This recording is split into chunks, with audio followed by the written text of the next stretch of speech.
Hello. I have just finished my sixth 12-hour shift in a row and I'm off for a couple days. And I have a new book review for you. Great. You ever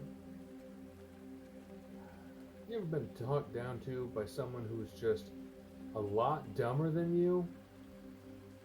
Because that's what Machiavelli's The Prince felt like. I just finished the audiobook for that. It was about 5 hours and 40 minutes or so. I don't know. It's on Audible. I got it for free.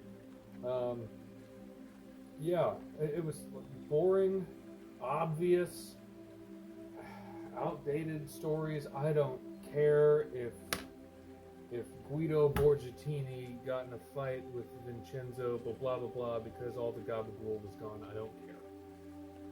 This dude wrote out tips like he was a master manipulator, but anyone who's had shitty siblings already knows all this.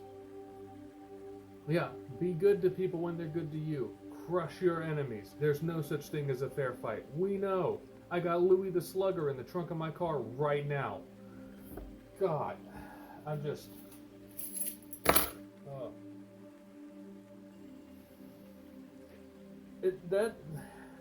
I've had two books that people have been telling me my entire life to give a shot because they think I'd either like it or it's got lessons in it I need to know.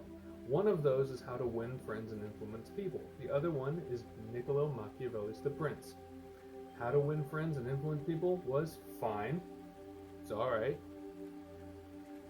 The Prince was annoying and boring.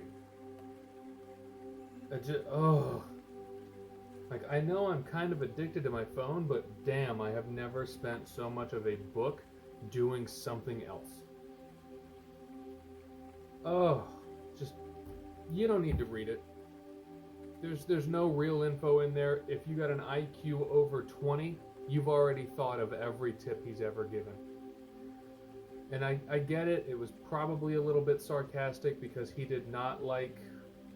God, what was the name of that Italian family? The ones with the banks. The Medicis. He didn't like the Medicis.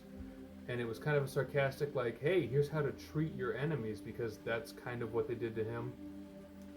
But, like, I get it. If you're an idiot and you can't think for yourself, it's got some tips in there for you to become a megalomaniacal CEO. And I said that wrong, but whatever.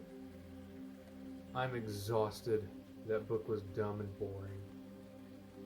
Like, I enjoyed Fourth Wing more than I enjoyed that. And I didn't really like Fourth Wing. I gave that 3 stars. I'm gonna make another review for that later, by the way. But yeah, in case you're curious about that book, don't be. Skip it. Save your time. Read something fun. Okay, love you. Bye-bye.